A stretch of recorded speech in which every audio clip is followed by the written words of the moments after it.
Hi. Welcome to Bible Prophecy and Hey, Truth. we're back. Hello. It's Sunday. It is. And Yeah. it's a beautiful day here in Florida. Well, now you know where we live. Well, they already knew. Yeah. Most of them. So we'll say hello to everybody. We just wanted to quick say this, that if you are listening or trying to listen and you come on the video and you do not hear anything, please stop in chat and just say, I can't hear anything. Even if you don't want to stay in chat, to let us know, because last Wednesday we had to scrap the whole live stream because there was no audio, and we're human and we forget to do stuff, and so work with us and so if you notice, please jump on and just to say something if you don't hear us, because we didn't pick up on it. So the whole video and all the other streams, right? I'm using StreamYard, which is a really popular streaming, but I'm streaming to YouTube and Rumble and 3 Facebook accounts all at the same time. And the only chat that comes through is YouTube chat. I don't see anything from Rumble. I don't see anything from Facebook on the chat. So if you said something there, and somebody did on Wednesday on Rumble, but we didn't see the chat. We had to scrap the whole thing, and we had a great Bible study. It was a great video. We had a great Bible study, awesome. But it didn't go live. It went live, but there was no audio, so we had to scrap the whole thing. So just let us know if you notice there's no audio. Yeah, we really appreciate that. Yeah.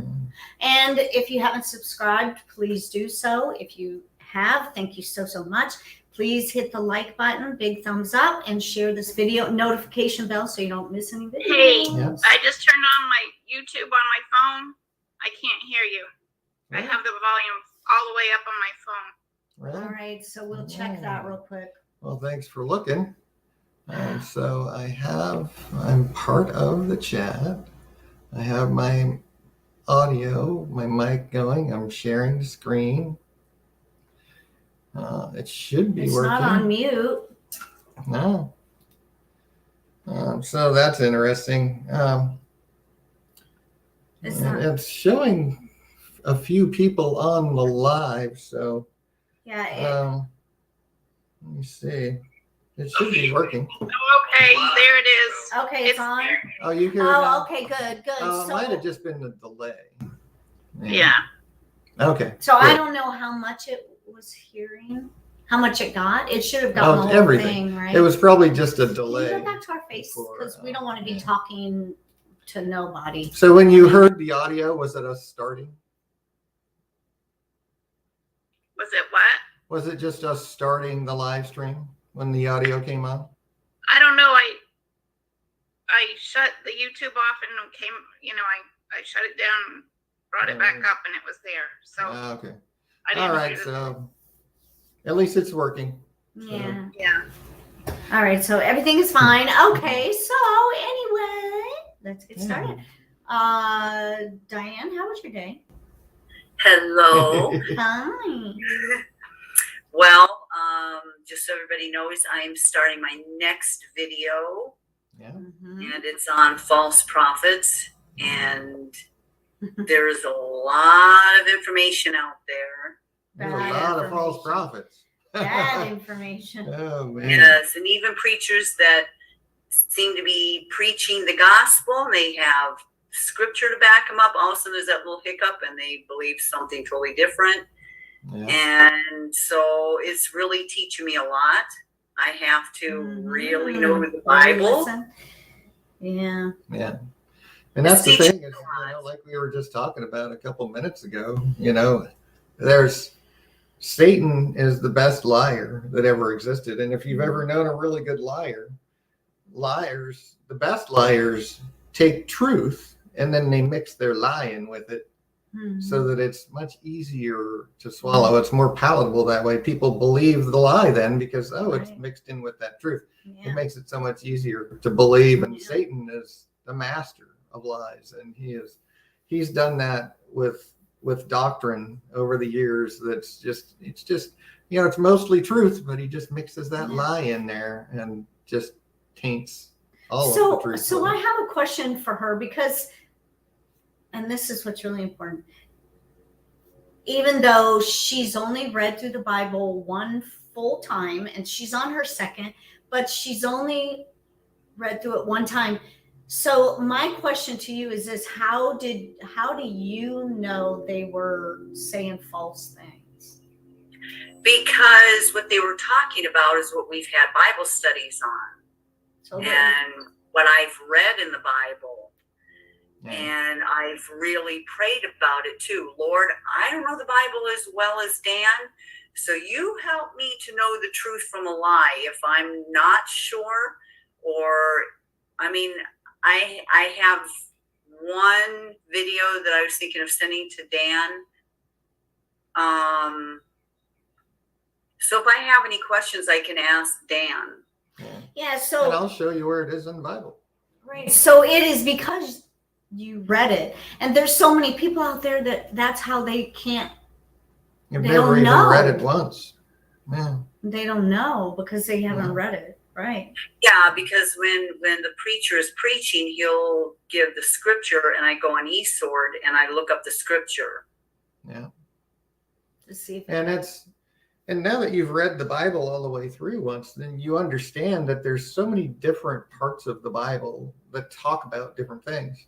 And so that's why it's so important to read the whole Bible and to read it several times, because then you can start putting all those places together.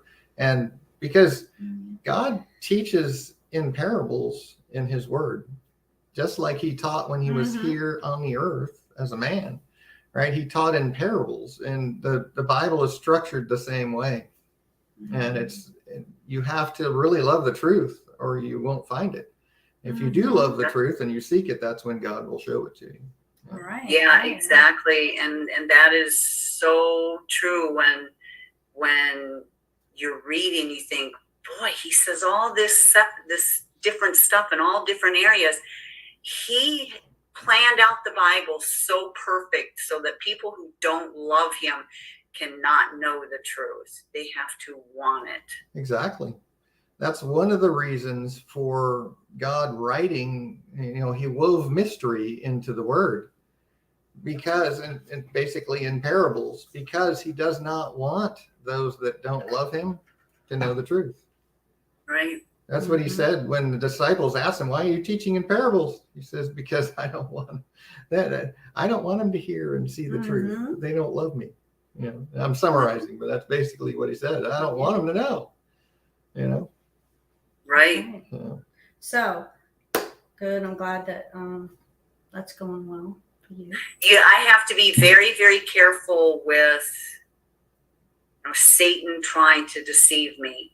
Yeah. I have to be very careful. So that's why I really pray about it, that God will keep him behind me, that he will put his angels around me to protect me from any of his deceptions. Yeah. And I'm always here to help you. Right. Run it by me.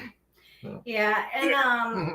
And I wanted to say hi to Jody too, but we just saw Jody a couple hours ago, and I was just telling her the same thing. Like, I still have questions. Of course, I have questions, and it's easier for me because I can just go and ask Dan because he's right here. But if you guys had questions, you just have to make sure you stay in touch and send him a message and ask him, and And that really goes to everyone, right? I mean, you guys especially, but anyone that wants to ask me questions, all you've got to do is go on my website and click on the contact, the about tab, and just contact me. I've got my email address there, and I've got a form you can fill out, ask questions, and of course my YouTube channel and everything. So I'm always available for anyone to talk. That's what I'm here for. Yeah. So hi, Jody. Hi, Jody. I just saw Jody 2 hours ago. Yep. Yes. And I enjoyed it very much. I really needed it. I needed it, boy. Yeah. Yeah. We prayed. We love you. Yeah, we do love you. I love you guys. Yeah. I love you guys, and I want to move forward. I want to just want to soar. Start doing the God. Yeah. Zoom. Praise the Lord. Yes. Yeah, we had a real good little prayer time and chitty chat, and it was really good. Yeah. Yeah. And she's only a couple minutes from us, so she could just get in her car and drive over. 4 minutes away. She could ride her bike if she wanted to. Yeah. So, Yeah, I could. so welcome everyone. Yeah. And Welcome back. Today is going to be a very exciting live stream because Mhm. we're going to talk about one of the subjects that's just, to me, it's fascinating. Just like I found prophecy just totally fascinating. I also find this subject very fascinating because the world has set this thing called evolution up as if the scientific evidence in the earth proves it to be true. Mhm. And I found, I'm gonna share my screen here because I'm gonna show you some documentation that I have on my website, which is, and I want to show you this. Let me flip back to this. Stop sharing real quick because I want to show everybody this first. This is a book. It's like one of the, and it's backwards on the screen. Yeah, because the software is flipping the camera to be. It looks right to me. So Yeah. it does. Oh, it to you? does. Oh, okay, so it's only to us. So it's the Genesis flood, and it's a very dry book, I'm going to say, because it's written by scientists, but Wow. it's a very, very informative book if you really want to know what the scientific evidence shows us in the earth. And I'm going to show some of that today. I'm probably not going to get through the entire seminar, we'll call it, because there's just so much information to talk about. So it'll probably take a week or three to get through it all. So, but what we're gonna look at is what is science? What is the evidence in the earth? What does the Bible say? And it will answer all of these questions for us, right? The Bible answers all of these questions. Who are we, right? If we believe in evolution, then we're just some accident, right? We're just a random accident, just happened to manifest out of nothing, basically. And so we really have no meaning, right? That's what evolution teaches. There's no meaning behind us at all, which contradicts the Bible, right? The Bible tells us that God created us in his image for his good pleasure, right? We have a very specific purpose to be the people of God, to dwell with him forever so he can lavish us with gifts for eternity. That's what he promises us. So yeah, why am I here? Where did I come from? Where am I going to go when I die? All of those questions. Right? Evolution makes those questions a reality for people. If I believe in evolution, and how do we answer any of these questions? We can't. It leaves us in a very uncomfortable state when we believe in evolution. We're just an accident. There's no meaning or purpose or reasoning or anything, right? So that's what we're gonna look at these questions, and we're gonna look at what the Bible tells us and what the earth shows us. And I'm just going through my website. So if you want to follow along or if you want to read it, you can also go to my website. It's just the creation versus evolution tab on my menu. And I'm just going to be going through these pages and talking about everything that, the reality of it and what the Bible says and what the earth shows us. So first of all, it's kind of funny because what is science, right? Most people today, and I'm going to say probably most of the people watching this video, understand that what the mainstream media and what the government and what our scientists are telling us today is science is not necessarily good science. Right? We've come to understand that in the last couple of years, that what they say is science is not really science, at least in some things that they try to convince us of. And so it's important to understand that the definition for science, Webster's definition, is knowledge or a system of knowledge covering general truths or the operation of general laws especially as obtained and tested through the scientific method. That's what science is, right? And the scientific method is it, in order for something to be a science fact, it must follow the scientific method of observation, hypothesis, testing, and demonstration. So you have to observe something, right? Mm-hmm. And then you theorize about what that might mean or what it might be.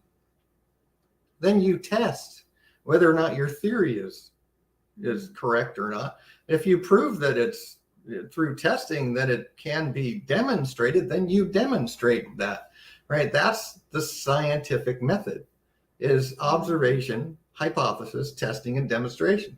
Now, evolution only has one piece of that scientific method, and that's hypothesis.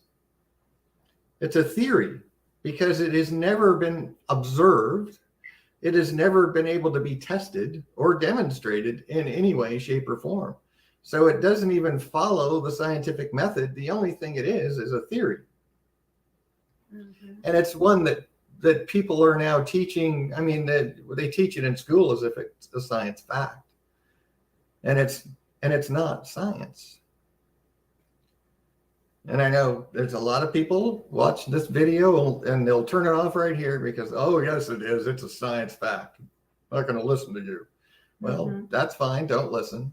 You know, if you care to learn something or maybe have, you know, something to think about, maybe some further study material and maybe study this out a little bit for yourself, then stay with us. And I'm going to show you some things in the earth and what science actually shows us. Now, and that's the thing is, you know, evolution has never been observed. They say it happened this way, but I'm going to call your attention to one of Darwin's quotes himself, where Darwin said, why, if species have descended from other species by insensibly fine gradations, why do we not everywhere see innumerable transitional forms?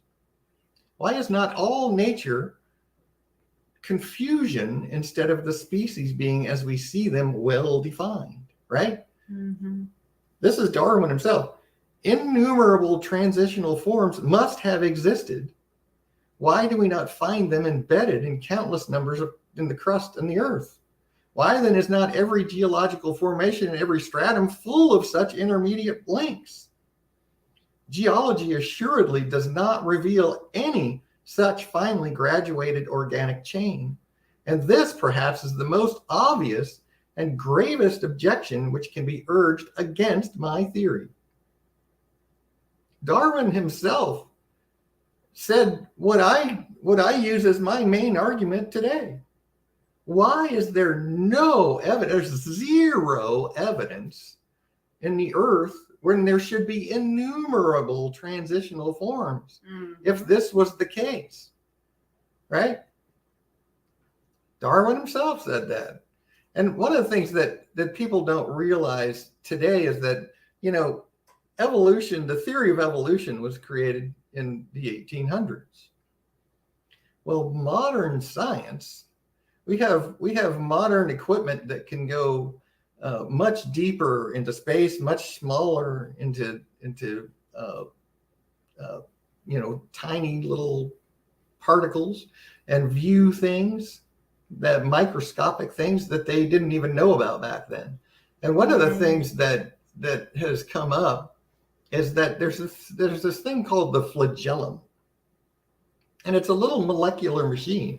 It's microscopic. It has 41 integrated parts, of which it would not be able to function without any one of these parts, right? It's a machine, and I'm going to blow this up a little bit for you.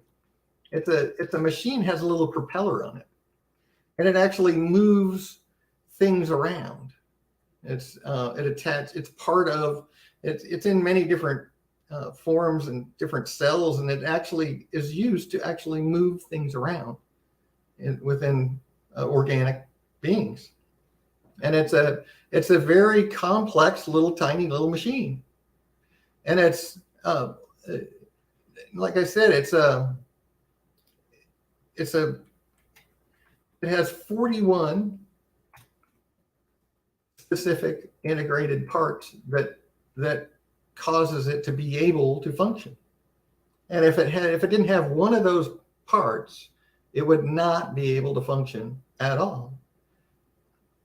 And so at this point, I'm going to show you another quote from Darwin, where he said, if it could be demonstrated that any complex organism existed which could not possibly have been formed by numerous successive slight modifications, my theory would absolutely break down. Well, this flagellum, without any one of its parts, would not be able to do anything. It would be useless. Yeah. The flagellum, is that an actual machine? It's an actual, yes, it's an actual machine. It's a biological molecular machine that exists in many things. Yes. It lives in, we have flagellum in our body. Yes, we do. Yeah. Hmm. They're a tiny little microscopic machine that has 41 parts to it. Yeah. Hmm. I know. And this is one thing they didn't know about these back in the 1800s. This is what modern science has shown us. And modern science, in Darwin's own words, modern science absolutely invalidates his theory. So why do people still believe it? That's my question, right? And, since we know that evolution really isn't a science, it's not based on the scientific method. It is not a science, it's more of a religion, because a religion is a set of beliefs concerning the cause, nature, and purpose of the universe. That's what evolution is. It's a set of beliefs concerning the cause, nature, and purpose of the universe. So evolution really is a religion. And I've got a little article here that says that exact thing. That's proof right there that it's a religion. And that's why most people believe in evolution and choose to, because they don't want to acknowledge God. Mm-hmm. And that's the last chapter I have in this study that we're going to look at. That it's just, and I've got several quotes from some very prominent people that talk about that very thing and why do men believe in evolution? Yeah. They don't want to believe in God. Mm-hmm. So that's the first thing that we look at when we're talking about creation versus evolution, right? Is evolution really a science? So we've established that it does not follow the scientific method and therefore is not a science, right? So, but now we're going to actually look at some of the things in the earth that true science actually shows us because it's observed, right? And we're going to look at those things and we're going to show how these things what they actually do is they prove that the creation flood happened. The flood that happened in Genesis chapter 6, mm-hmm. that is why we see all of the things that we see in the earth. And I'm going to show you all of those things as we go through this study. Mm. One of the other kind of caveats to this is that the law of science actually states that all things left to themselves will tend towards disorder and decay. That's the law of science. And the Big Bang Theory violates this basic law, that order came out of chaos. It's just like backwards of the law of science. Doesn't make sense. Hebrews 1:10, and thou, Lord, in the beginning hast laid the foundation of the earth, and the heavens are the work of thine hands. They shall perish, but thou remainest, and they all shall wax old as doth a garment. The creation itself is waxing old. It's decaying, right? That's what that tells us. That's what the law of science states, that everything, if left to themselves, will decay and gravitate towards disorder. Mm-hmm. And then, modern science proves a lot of things that people used to believe. Like ages ago, they thought that if you dropped a big rock and a small rock of a cliff or something at the same time, that the big rock would fall faster than the small rock because it's heavier, right? Well, it's got to. That's what they actually believe. That's what science said before it was proven that they actually both fall at the exact same speed. Yeah, because it doesn't sound logical that they would, but they do. That's science. Science is observation, hypothesis, testing, and demonstration. And science proved that they actually fall at the same time. And then before we move on, one last quote from Darwin, because I love this quote.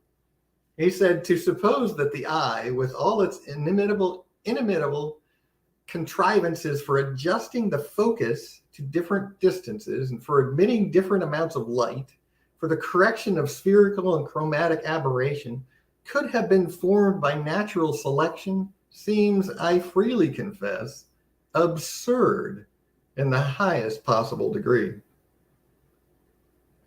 That's another quote from Darwin. He has invalidated his own theory. Yeah.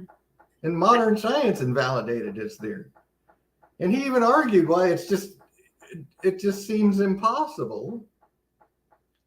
But people grabbed onto that theory because they want to believe in something other than God.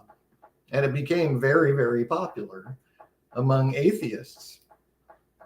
And unfortunately, the atheists have pushed all this into our schools and even tried to push this into the Bible, where people teach that between verse 1 and 2 of Genesis chapter 1, there's billions of years. And people teach that in church. Yeah. People and preachers teach that from the pulpit. And it is absolutely 100% provable that is false, which I'm going to show you in the next couple of chapters here. But first of all, I want to ask, is the Earth really billions of years old? What do they tell us that they know why the Earth is billions of years old, right? Why is it? Because there's stalactites and stalagmites they're so big that it had to have taken millions of years for them to form. Right? Where's the proof? I know. Where's the proof? I know, right? And that's what I'm going to show you, some of the things that prove that wrong. Like carbon dating is another one. Diamonds. Well, diamonds took millions of years and tons of pressure to create a diamond. Well, we've discovered that we can actually create a diamond artificially, and it's exactly like a diamond. It does not take millions of years. No. It just takes the right environment, which is the same thing for things to petrify. Mm-hmm. For wood to become stone, it can happen in just a couple of years. It doesn't take thousands or hundreds or millions of years for this to happen. It just takes the right environment. And we're going to look at all that. I'm going to show that to you. So the thing about stalactites and stalagmites and caves, right?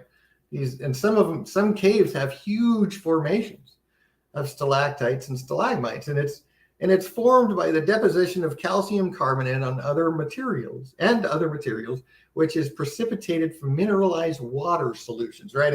It's a wet environment, and it's got minerals and different, things in the rock that come out through the water. And it actually, as the water drips, it continuously makes it just tiny little bit bigger every time the water drips.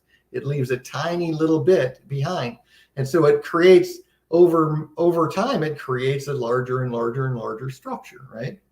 Well, I can tell you where I live here, we have really hard water. Yeah. And it doesn't take billions of years for that hard water deposits to grow on the faucet. I know, right? So I'm going to show you a picture now. This formed in 100 years. How did it? This is in Thermopolis, Wyoming. I know, but how did it? And it's a 1-inch water pipe that was left flowing just a 1-inch water pipe that was left flowing for 100 years. It created this huge formation. So Where's the water pipe? Well, it's in the middle of it. That's what I was It's in going the to ask. middle it's in of the it. middle of that thing. Yeah. I'm Yeah. surprised the water What? didn't get clogged. Oh, it didn't clog up. Yeah. Yeah, why it But didn't it's- clog up. Yeah, but it's at 100 years this thing developed. Yeah. It just got bigger and bigger. And and I mean, that is proof right there that it doesn't take millions of years for these formations to form, right? Mhm. That's just one thing. And then they say that the Grand Canyon, took millions of years to be carved by the river running through it. But there's a lot of arguments against that. For one thing, this is the Colorado River at one of the points where it actually circles back 180 degrees, coming back the opposite direction. And if it was once this rushing mighty river that carved this huge majestic gorge, it came back on itself. Yeah. What? That's kind of like, wow. All right. And then, there's a lot of other information, like the Mississippi River. Mhm. It dumps into the Gulf of Mexico, and it dumps its sediment at a rate of 80,000 tons an hour. Now, the Mississippi River is a pretty big river. It's bigger than the Colorado River at this point. And it dumps all of this silt into the Gulf of Mexico. And I've actually got a picture here that shows the cone of the Mississippi River in the Gulf of Mexico. And it's this big cone of silt that's at 80,000 tons. 80,000 tons. Yeah. Per hour. Not year, not day, per hour. So if the Colorado River carved the Grand Canyon over millions of years, where is this cone? Where is this delta from this massive, massive amount of rock that it carved through over all these years? Where is that? There is a delta in the Gulf of California, but it's nowhere near big enough to have carried all of that. I mean, we're talking miles and miles and miles of huge amounts of dirt and rock and material that was dumped into the Gulf of Mexico that's not there. Why not? And then, the scientists are actually changing their minds Yeah. nowadays. They're saying, oh, gee, some gorges were carved surprisingly fast. This is Science News, July 2004. There's lots of magazines. National Geographic Kids in March 2003, the Grand Canyon is just a baby. Yeah. Science News, September 2000, the Grand Canyon is not as old as once thought. They're realizing it didn't take millions of years, Backtracking. and that it's actually impossible. It just took a lot of water, Yeah. not a lot of time. And that's one thing that we're going to look at here in a little while is where, what that water was and what caused it. Another thing, and I'm kind of going through some points here in the beginning that we're actually going to look a little deeper at later. One of them is the geologic column. And that's this thing that people probably remember from school, where there's all these periods of time, and all the layers that we see in the earth are supposed to represent each of these periods of time. Right? I mean, that's what we're taught in school, this geologic column. But the thing that they don't tell you in school is that this geologic column does not exist. There is no place on the earth that represents the entire geologic column that they have created.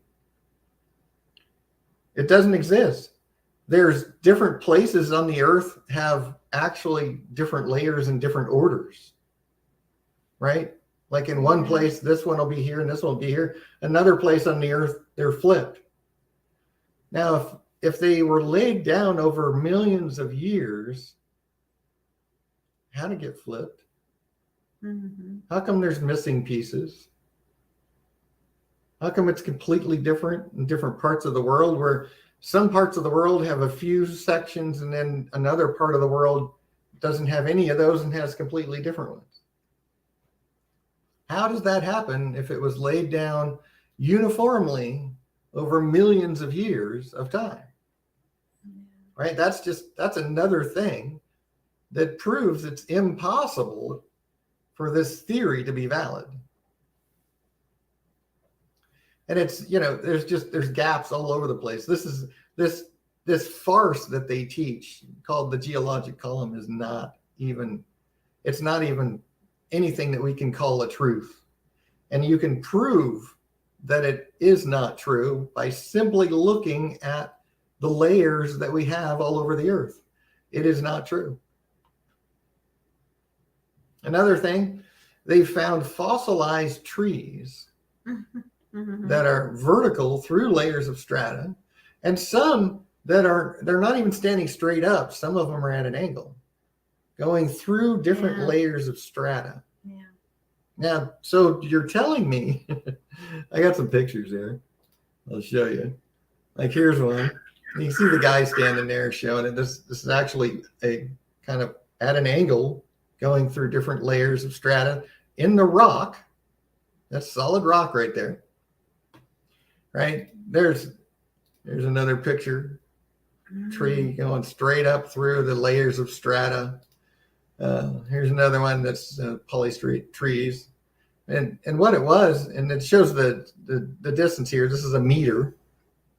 Yeah. Shows you how big it is. So what they're trying to tell us is that tree sat there at an angle like that for millions of years as the strata built up around it. Yeah. That's what they're trying to say. Does anybody else find that just Well, of course. It's not even ridiculous? Yeah, it's bizarre. That's like, what? Millions of it's years. That just sounds so silly. It sounds I know. so silly. It is, but this is what they're teaching in To schools children, yeah. as a fact. Mhm. Because we can't believe the Bible. We can't believe that God created anything. And children This is the alternative. And children don't have parents to teach them the truth, so they just have to believe it because they're children. Yeah, and the parents might even know that it's kind of ridiculous, but they just don't. They don't contradict with the teachers at school, Yeah. I remember- They want to be positive with their children. Oh, I know, so right? that's how it happened. Yeah. And it's, people forget that it's the parents' job Yes. to educate the child, Yeah. to teach them. Mm-hmm. And I think at least nowadays, since the last couple of years, people are actually thinking, well, maybe I should be the one teaching my child. Yeah. Thankfully, but it's had to go with that. Yeah. But it's part of our society too, right? It's our culture, because this culture that we live in has become a place where both parents have to work in order to just survive. So you basically have to ship your kids off, and you don't have the opportunity to teach them yourself. But a lot of people are going back to homeschooling, and they're reducing their lifestyle so they don't have to both work.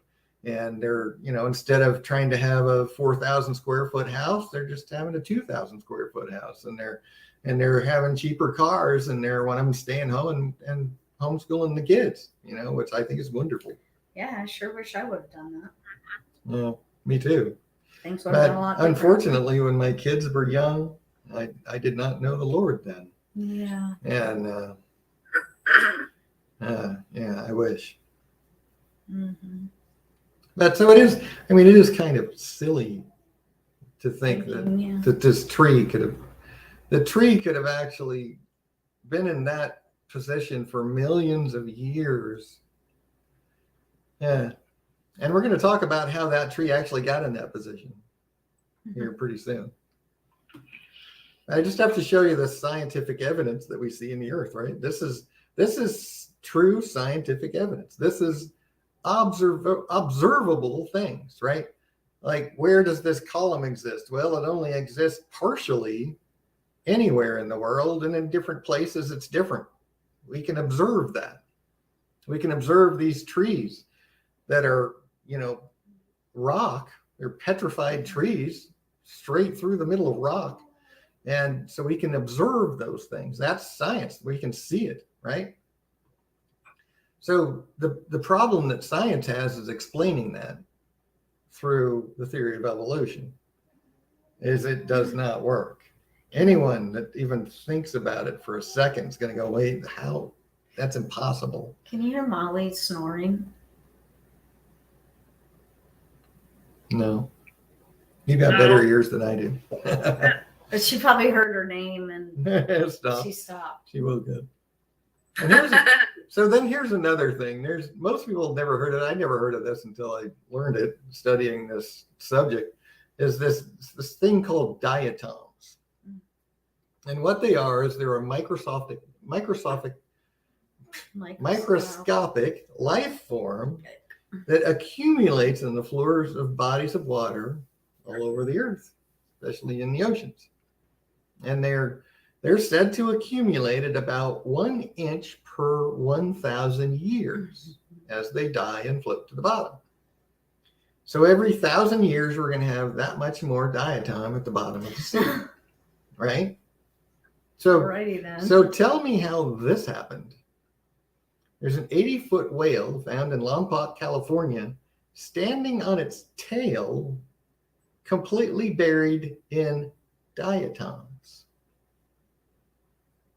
So this whale stood on its tail for how many thousands and thousands of years would it take to build up that many diatoms around it? It's just not possible. I know, right? It's like, wait, The whale's not going to stand on its tail for Thousands 3 of years. billion years. So what's the obvious answer to this? Quickly. Yeah, something quick moved those situation. diatoms and buried the whale in it, right? Yeah, a quick Quickly. situation. Yeah. Yeah. That's Boom. the obvious answer to this is something moved those diatoms and stood the whale up and kind of buried it in there quickly. Yeah. Wow, that's So- really weird. I know, isn't it? And that's like, That's an awesome picture. Yeah. yeah, there's so much of that evidence all over the place, and people just ignore it. And that's the thing. There's another point that I can make here. I'm going to make at the end when we talk about why men believe in evolution, and quote some very prominent figures that say this very thing that I'm about to say. What we have learned in the last couple of years is that scientists, and forgive me, but medical professionals, many other different genres of people will lie to go along with what they're basically told to say. And science is doing that. And I've seen testimonies where people are, they basically, or not basically, they flat out state that they will lose their job. They'll lose their license. They'll lose the ability to practice. They won't be a scientist. They'll be shoved out of the scientific community if they don't go along with it. And that's a fact. There's people actually stating these things that have experienced it. And so, and we've seen that in the last couple of years, we can all kind of identify with that based on what just happened in the last couple of years. And what they were saying was science. And we know now is not. Yeah. So, they're doing the same thing here. And I've seen articles where there's actually thousands of scientists signing on to a article that disputes this global warming thing, and what's not that there's not changes in the temperature of the Earth, but that the Earth is actually warming beyond what it's ever been, and that it's caused by us. But that wouldn't be true from where we're at. I think it's getting colder and colder. I know in Florida. It's stupid. Yeah, where's this global warming at? I know. Well, that's why they call it climate change now, because it's not warming, and people have proved that it's not warming. So now it's climate change because, we have to change the name that everybody knows is a lot, and it's, it's one of those things. And what I'm going to show you here a little later in this study is that there actually is changes in the temperature, and there's a reason for it. There is. It's just not, it has nothing to do with carbon emissions, especially not from cars, because I'm going to show you something later where it's actually the jungles that release more methane gas than anything else in the world. Yeah, it's kind of funny. That we'll talk about that a little more later, because there is some basis to fact in changes in the Earth's temperature globally, but it has nothing to do with carbon emissions from cars or anything like that. Actually, from the flood. And I'm going to show you that in a little while. Another thing, they've found buried forests 200 feet below ground level. Yeah. All over different places of the Earth, right? Entire buried forests.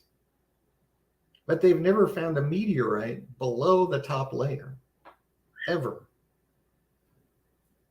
Now, are these Christians that have uncovered all these scientific stuff, or are they just scientists? No, not Christians. I mean, I'm not saying that none of the scientists are Christian, but these are scientific things that have been excavated, and scientists have discovered these things in the Earth. It's not Christian based at all. This is science. This is what people have found all over the world. And they found these forests, like here's one in it's in Creation, Illinois is what it is, and it's just showing the stump of these trees under the earth. Here's a 200 foot below the surface in the Upper Peninsula of Michigan. It shows this the buried forest there. They're actually all over the earth. They find this, where forests were buried rapidly. They didn't die. The trees didn't all rot away and die. They were buried rapidly. And of course, I keep saying this throughout my written articles, scientists are baffled by this. They have no idea how this could possibly have happened. That's so funny. It's baffling. I'm not baffled, because I've read the Bible, and I know what God said happened 4,400 years ago. I'm just relaxing. So another thing they found plants and animals. I'm not stressed. Frozen. Huh? I said I'm not stressed. So they found plants and animals frozen. Yeah. In the Arctic Circle, and they've actually found animals that are frozen while they're still standing on their feet with food in their mouth, where they were just frozen like that. Yeah. They didn't. Easy. Yeah, they didn't freeze to death. No.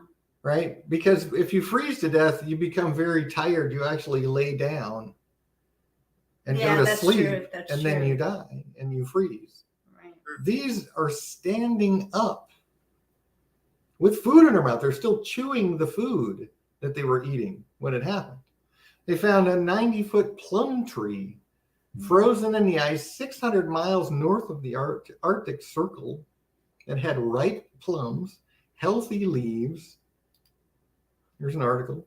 And even the remains of a saber-toothed tiger in the tree. Yeah.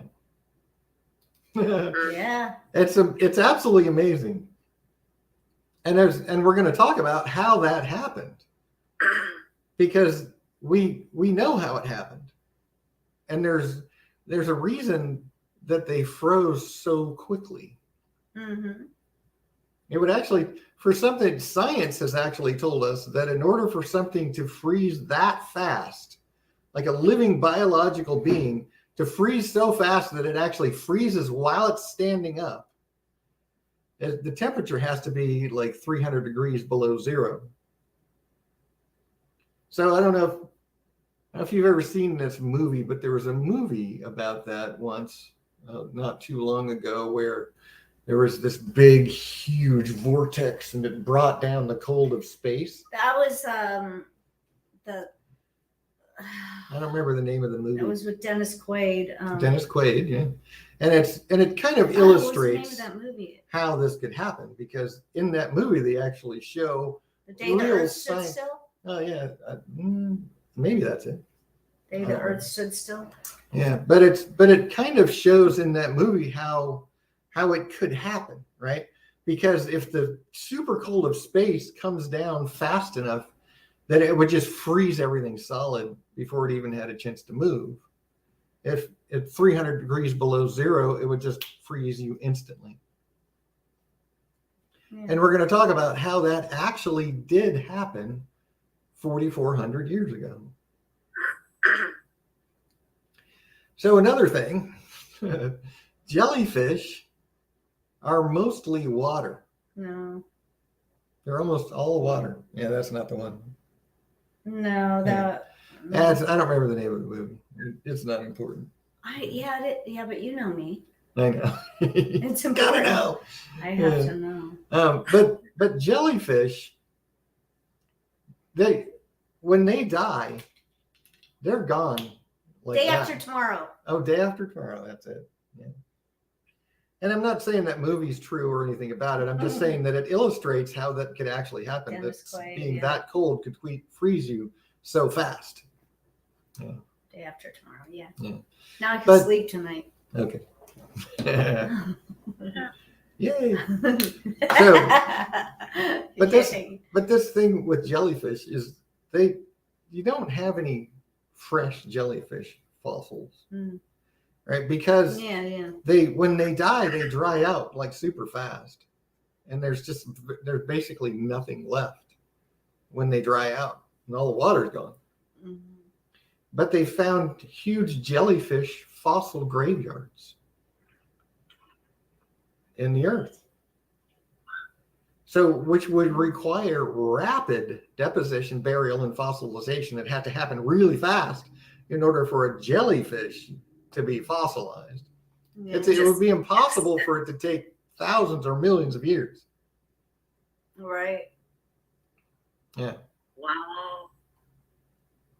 Yeah, because they're basically water. There's hardly any actual Mhm. material. Mhm. Yeah. So these are all just things I'm pointing out to you that are science observations in the earth. These are things that have been found in the earth, not by Christians, but by scientists. Mhm. Yeah. And then here's another thing. Most people don't know this, but the spinning of the earth is actually slowing down. It's not a constant that's been the same forever. Hmm. It's actually slowing. Well, time is sure sped up. Yeah. Everything's going so fast these days. But the actual rotation of the earth is slowing. Now, it wasn't that long ago when science said it's about 1 second per year. But since then, there have been people arguing about, and mostly people that believe in evolution, arguing that, well, no, it's not slowing down that fast. So whatever the evidence is, it's still slowing at a certain rate, and approximately a second per year, even if it takes 2 years or 5 years, even if it takes 10 seconds to slow by 1 second, or 10 years, excuse me, to slow by 1 second, then what I'm talking about here is still valid. Because if it's slowed at 1 second per year, and then here's some articles I have. That one's really too hard to read. Can you blow it up? This is from Astronomy, June of '92, Astronomy magazine. The Earth's rotation is slowing down. It's going to take 1 second longer, you know. How do they know that, though? I don't. Well, because we can measure it against the rotation of the planet and the stars and the sun and everything else in the galaxy. We can measure it. And it's actually, the rotation of the planet is actually getting slower.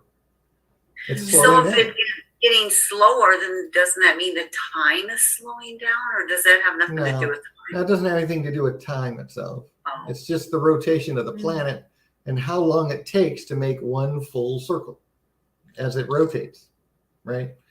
It takes 1 second longer every year for it to make one complete rotation. So you would think that time would be. Well, time is not affected. I know that Einstein's theory is that time is affected by speed. I'm sorry if you agree with that. I do not. It's called the theory of relativity, because relative to your speed, the appearance of events will appear to change. But that's just relative to how fast you're moving compared to how fast the speed of light is. If I travel twice the speed of light away from the Earth, time will appear to go backwards as I view the Earth from where I'm at. That's the theory of relativity. That's the simplest way to explain it. It's just relative to your position and your speed compared to what you see. So why do you think the Earth is slowing down? Well, that's what I'm saying is they've actually recorded this. That because if you were to actually observe the position of all the stars and the moon and the sun, and as the Earth turns in a complete rotation, then you go back to that same spot, right? As it turns again, it goes back to that same spot. Well, as it turns 365 times, it takes 1 second longer to get to that spot. So that's how they've measured the slowing of the spinning of the Earth. As it takes 1 second longer to reach that same position than it did last year. So I did the math, because I'm like you, I got to know. And I'm like, well, what does that mean? Not about math. So that means that 30 million years ago, the Earth was spinning at 1 revolution every second. So I know. that's how fast the Earth would have been spinning 30 million years ago. We would all be falling all over each other. That's right. So We'd all be the- flying. The sun would flash across the sky every second. Yeah. So 300 million years ago, 10 revolutions per second. Yeah. 3 billion years ago, 100 revolutions per second. 15 billion years We ago, couldn't what they call exist. the Big Bang, Yeah, we couldn't exist. 500 revolutions per second. Oh yeah, so we couldn't even exist and live on a planet like that. Well, and here's the thing, that gravity would have no effect at 500 I revolutions know. per second. Yeah, we'd be Things- flying all Things over would the actually space. be flung from the surface of the planet at that speed. I got a merry-go-round when kids are going super fast, they fly off. Yeah. And so even if you want to divide this in half and say, well, it's not a second every year, that's fine. That still means it'd be 250 revolutions per second, I know. or 5 revolutions per second 300 million years ago, going so fast that there would be no difference in light at any time, because the sun would just be perpetually in one spot as the Earth is, Yeah. So, They so fly I mean, this is all just over. one of those things that's a science fact Because it sounds so That- dumb. that just proves that the theory of evolution is kind of Yeah, like, it's just "Oh, dumb." I don't know if this is possible. So is the Earth actually slowing down per second? Yeah. Yes, Oh. that is one of the observable science facts. Yes. Hmm. So even just 1,000 years ago, a day was a little shorter. Because for the Earth to make a full rotation, it would have been a little bit faster. So they would 1,000 years ago. say. It would have been 1,000 seconds faster. So Oh. a day would be 1,000 seconds shorter than it is today. So they had a 22-hour day instead of a Right. 24-hour day. So a few Mm. thousand years ago, a day was shorter than it is today, Wow. measurably. Yeah. You know, I've noticed that, I don't know why this is, but here in Minnesota, during this time this season, it's pretty light out around 5 or 5:30 in the morning. And when I was in Germany, it didn't start getting light out till 6 a.m. So why is that? Do they use the time change in Germany? No. I Do they? Yeah, they do, but I Mm. just noticed by when the sun comes up and what time it is. Right. Yeah. Well, the reason it gets light earlier is because we actually changed the time here, right? We changed it But by I mean, an the hour. sun right now, the sun comes up and it's like 5 o'clock in the morning. We're in Germany at this time of the year. The sun doesn't start coming up till 6 a.m. I don't know if they use the same daylight savings time as they do here or not in Germany. But the thing is, it's the Earth is. If you don't know this, the Earth is spinning, right? Mhm. Like here's the sun. The Earth is going around the sun, right? Mhm. Once per year, it goes around the sun, and it's spinning, but it's spinning at an angle as it goes around the sun. Mhm. So it's slightly tilted. So when it's over here, the bottom part is closer to the sun. But when it's over here, the top part is closer to the sun. So that's why we have summer and winter. That's why we have the different seasons. Because as we get around to the other side of the sun, then it's either closer or farther away, depending on whether we're on the Mhm. upper hemisphere or the lower hemisphere.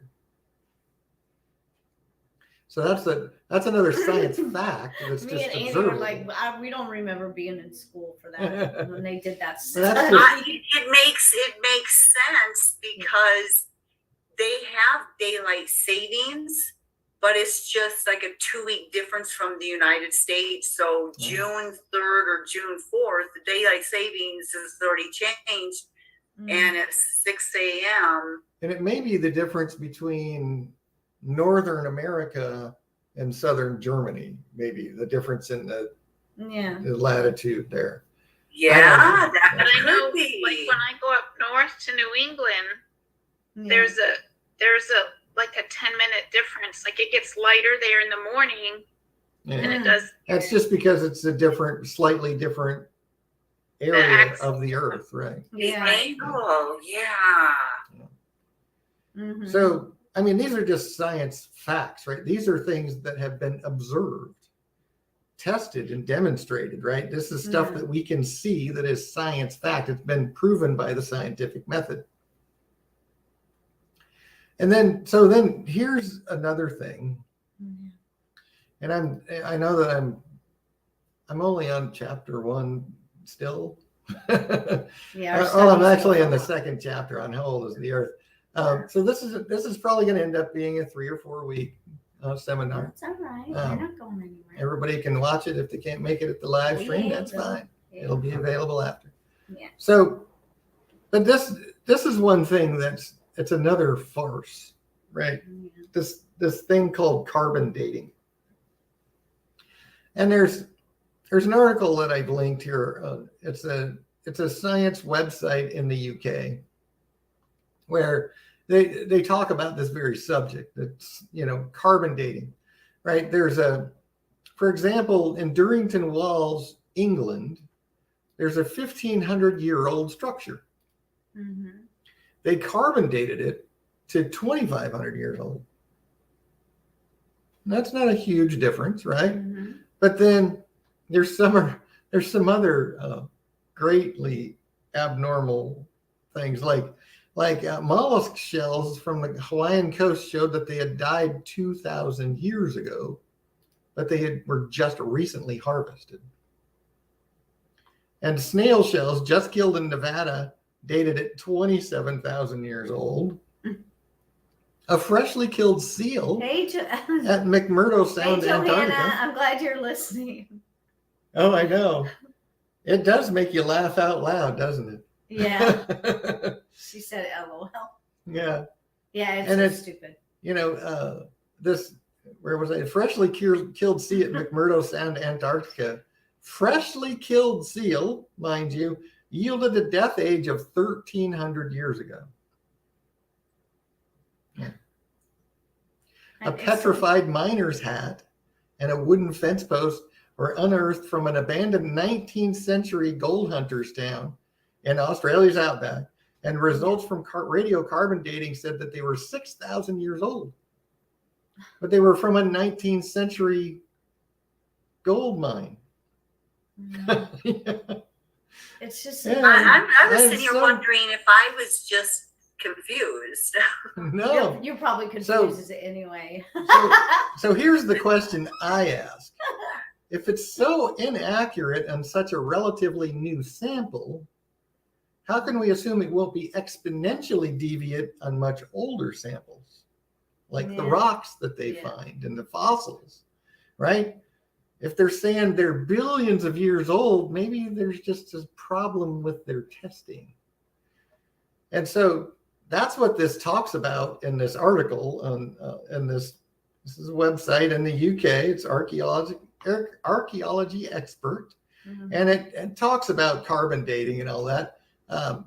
You're welcome to read it yourself. I'm not going to read the whole thing, but I'm going to point out a couple of things that they say.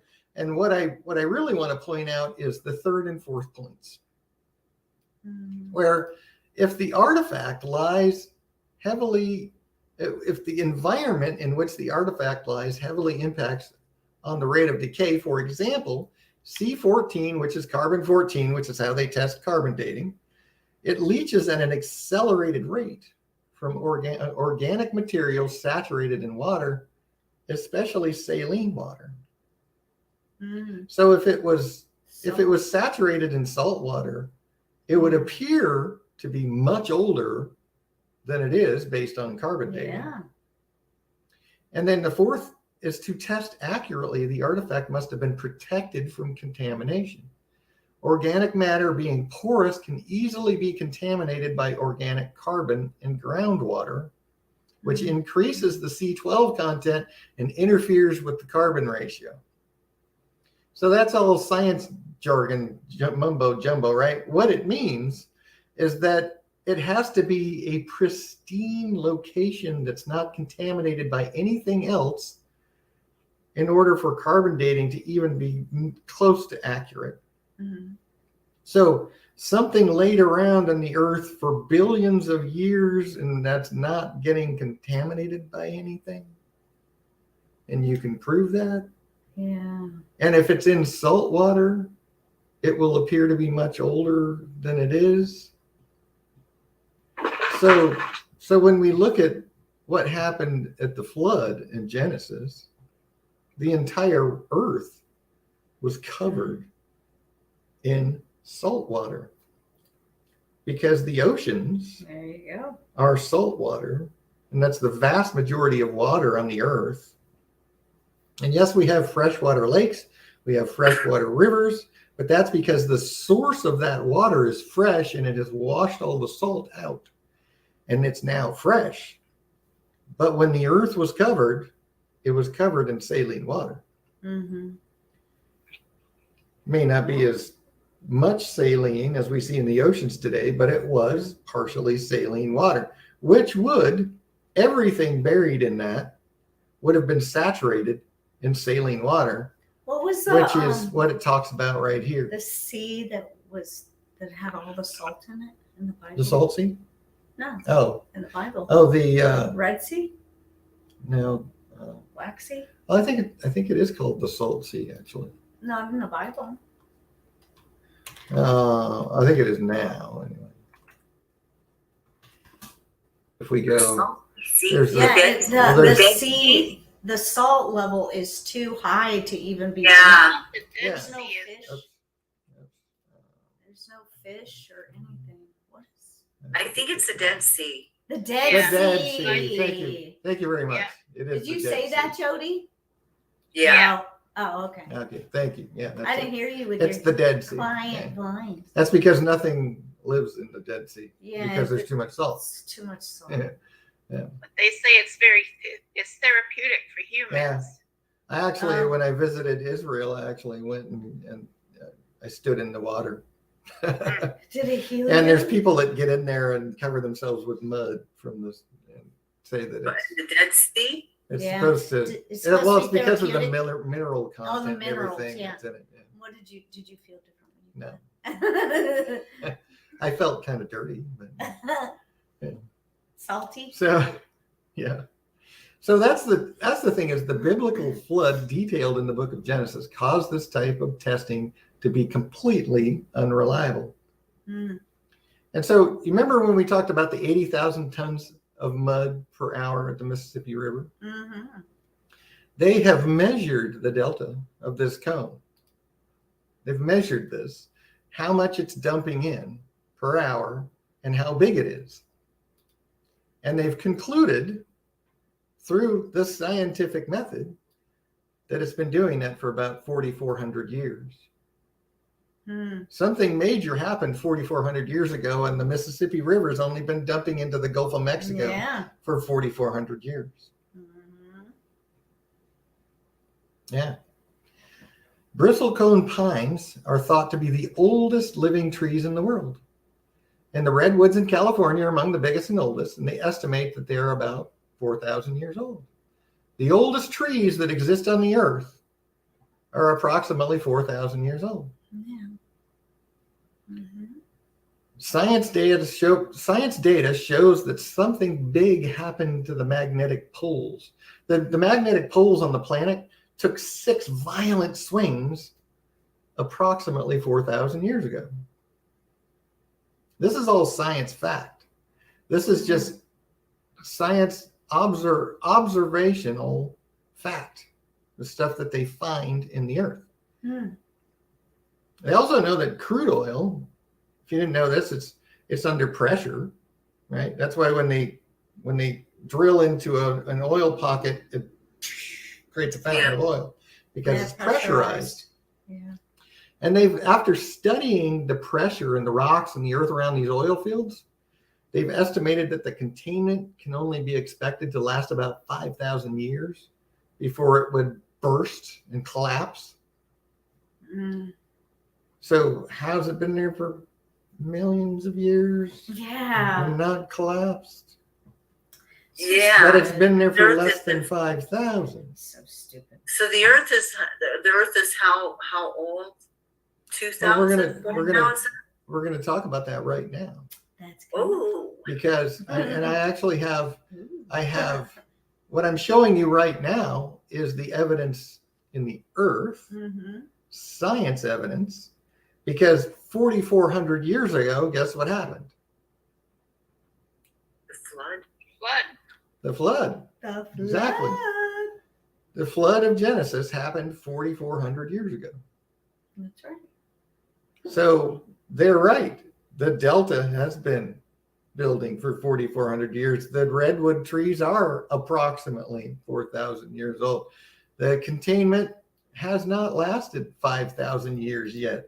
Yeah. The magnetic poles had 6 violent swings 4,400 years ago. Mm-hmm. So what's going to happen to the delta since it's pouring mud in there all this time? Isn't it going to clog up? Well, now it just keeps getting bigger. This is the Mississippi River as it comes into the Gulf of Mexico, and this is the sediment.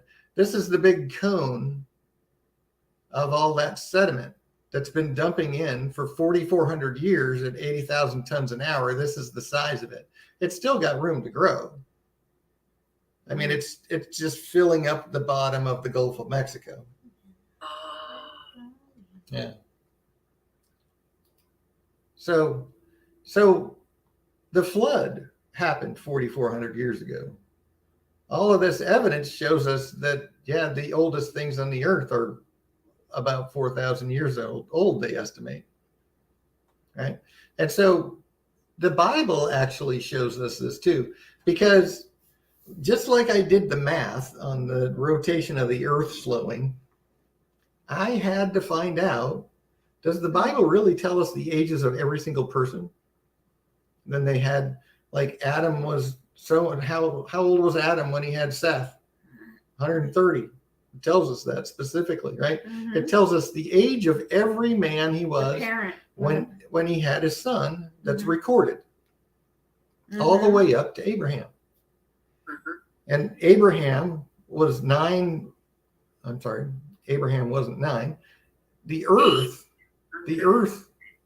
was 1,946 years old when Abraham was born. It was 2,046 years old when God made the promises to Abraham and Isaac was born.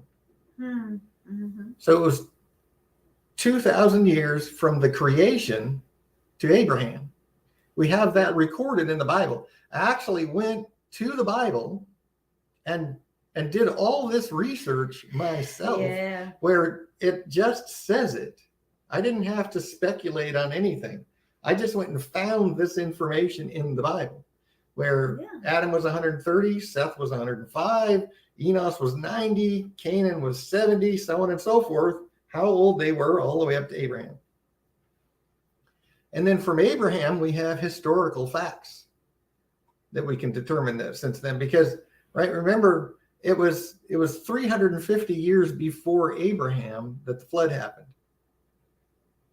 There was 300 years before 1946. Mm-hmm. It was the 1650-ish, 1646 or something like that. I don't think it was 46. I think I'm getting that from there. But it was about 1650 that the flood happened from creation. It was 300 years before Abraham was born. And so when we got 2,000 years at the middle of Abraham's life, or the middle of, from the time he was born to when God made the promises, Abraham actually lived to be 180, I think. If I remember right. Only 180 years old? Yeah. I thought he lived to be like 800. No, not Abraham. Not after the flood. The first generation of people after the flood sometimes lived 400 years. But then the next generation started getting shorter and shorter. And by Abraham's time, people were only living a couple hundred years. Oh, yeah. And then shortly after that, it was, and only into the hundreds. And Moses lived to be 120. So lifespans have been getting shorter, right? It didn't take long before it started dropping off. Started changing, and we're going to talk about why that happened. Why were people's lifespans so long right after the flood, but then they got shorter and shorter in just a few generations, right? We're going to talk about all of that when we get into some of these next chapters. Yeah.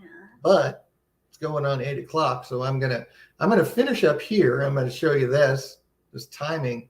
And then we'll pick it up again next Sunday and continue talking about this, because it's a fascinating subject, and the Bible literally tells us everything. The science fact that we find in the earth proves the flood of Genesis 100%. Yeah.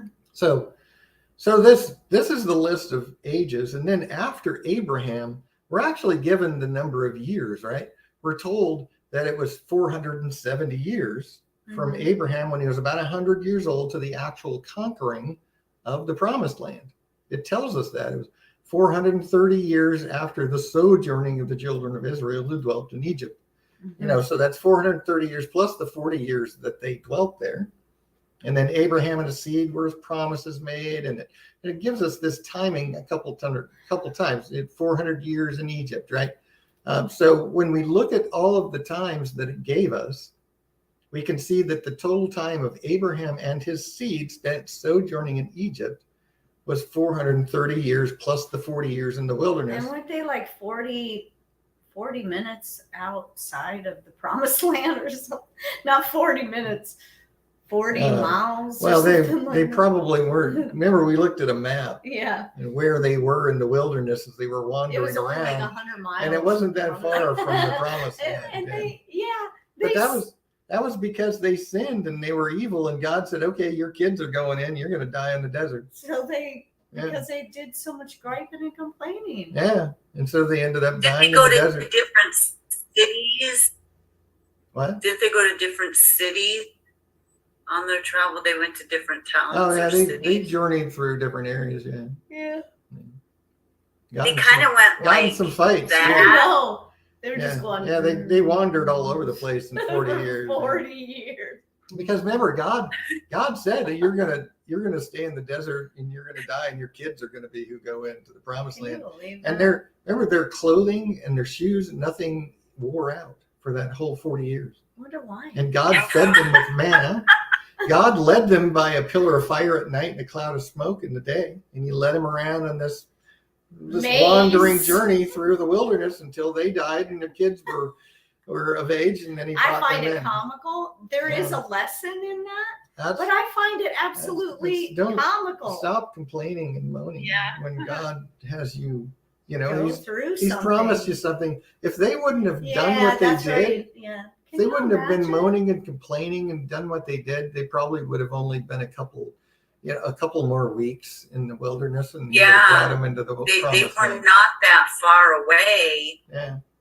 Because it's I kinda saw a map somebody had on a film, It's Mm-hmm. unnecessary and it suffering. showed how they were actually able to get across, and God parted the seas, where it was deeper. Oh, I know. And there's there's actual accurate- chariot wheels and weapons and things that they find there. Yeah, Yeah. It's really It's, cool. it's And just he showed what different towns they went to, and it just Yeah. kind of like went like that, and it's like, well, where they wanted to go was up here. If they I had just know. not gone all over here, just gone straight across, it would have been okay. Yeah.